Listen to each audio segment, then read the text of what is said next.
બાપુ કામ આગળ હારે. હું કેવું બાપુ? સીતારામ.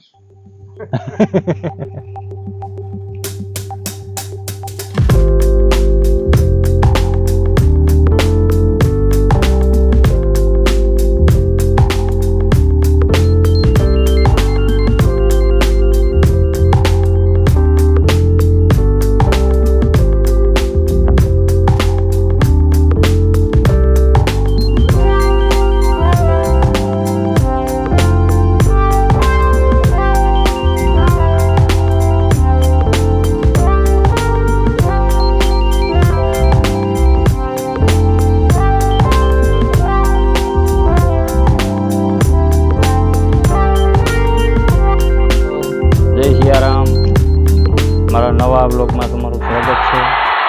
અને હવે આજે આપણે કરાવશું તમને બિલિયા મહાદેવના દર્શન. બરાબર, જે આપણે જસદણથી દેવપુરાથી આગળ વટીને સીમમાં આવે છે, જ્યાં જવા તરફનો કાચો રસ્તો આવડો આ છે. બરાબર, અને આ આપણે બિલિયા મહાદેવનું બોર્ડ છે, તમે જોઈ શકો છો.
કેમ છો મિત્રો? મજામાં ને? આપણે બધી જગ્યા આવી જ ગોતી. હા, એ એકદમ એકાંત હોય ને શાંત હોય એવી જ હોય. કારણ કે આપણને ભરસકમાં મજા આવતી નથી. બરાબર, કારણ કે મનને શાંતિ મળે એવી જ આપણી કોશિશ હોય છે. બરાબર, અને બધાને શું જોઈએ તો કે શાંતિ ક્યાં મળે? શાંત જગ્યા હોય, શાંત આશ્રમ હોય, બાપુ શાંત હોય, અને એ મજાનું આમ તમારે એકાંત લોકેશન હોય ને ત્યાં જ મળે, જ્યાં લાંબી લપસપ ના હોય, કાંઈ ન હોય. કારણ કે ત્યાં ખોહરિયા ન આવે. એના માટે આપણે જગ્યા આવી જ ગોતીએ છીએ. બરાબર, અને બીજા નંબરે કે આપણે સનાતન ધર્મ ક્યાં ક્યાં વિકસી ગયો છે તમે જુઓ. કે તમે ઠાય આપણા સાધુ સંતો હોય. બરાબર, કારણ કે સાધુ સંતોને ભજન કરવું હોય ને એના માટે આવી જગ્યા જોઈએ. એકદમ શાંત હોય, કોઈ જાતની રમઝટ ન હોય, અને કોઈ બધે ઠોકવાવાળું ન હોય. સમજાણું? એટલા માટે આવી જગ્યા અને આશ્રમ જે કાંઈ હોય ત્યાં આપણને મજા આવે. એટલે આપણને શાંતિ મળે, અને તમને લોકોએ પણ ન જોયું હોય તે જોવા મજા આવે. અને તમે લોકો ત્યાં આવો, તમે દર્શન કરો, તમને મજા આવે, શાંત જગ્યા હોય, તમને પણ શાંતિ મળે. એ માટે જ આપણે આવા વિડીયો બનાવીએ છીએ.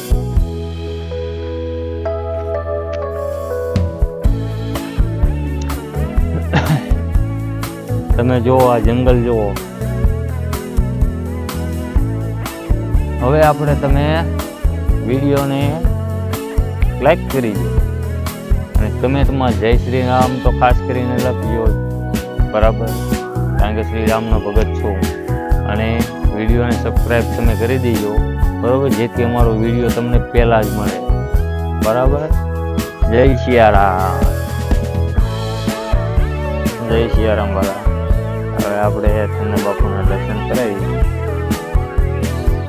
જય સિયારામ.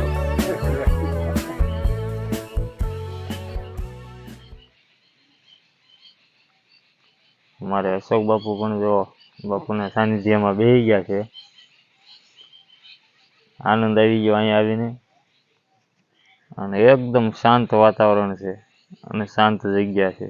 કોઈ જાતની રમઝટ જ નહીં. કેમ બાપુ?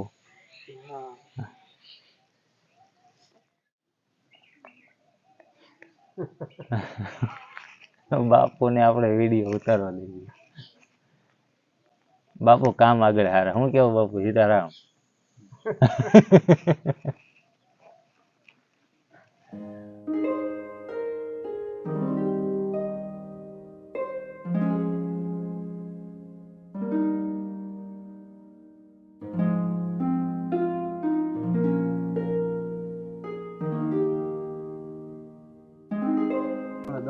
આપણે રવજીભાઈ શરબત બનાવ્યું છે જોરદાર.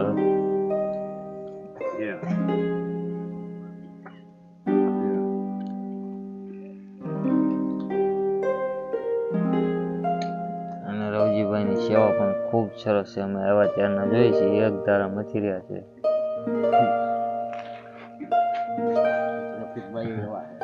કેવું? રફીકભાઈ આપણે જો ગયા વિડીયો ઉતારતો એટલે જ ગયા જલ્દી. એમની પણ સેવા ખૂબ સરસ છે. અમે આવ્યા ત્યારના પણ એ પણ સેવા કરી રહ્યા જાડવા પાડતા.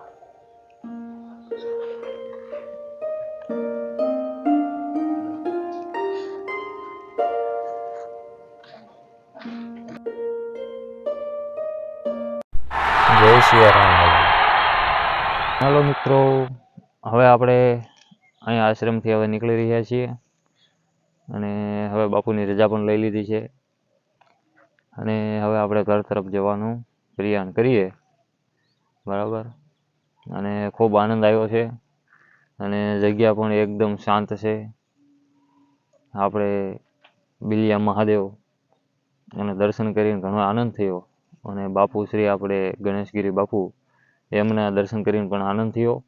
અને આપણે બીજી વાર પણ અહીંયા આવવાનું આમંત્રણ આવી ગયું છે.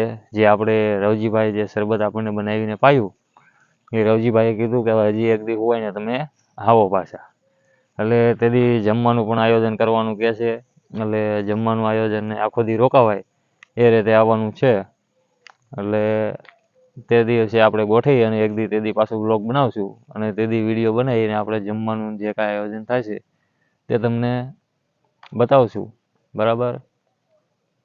અને ત્યાં સુધી હવે જય સિયારામ. જય સિયારામ મારા વાલા. હર હર મહાદેવ. હર હર મહાદેવ.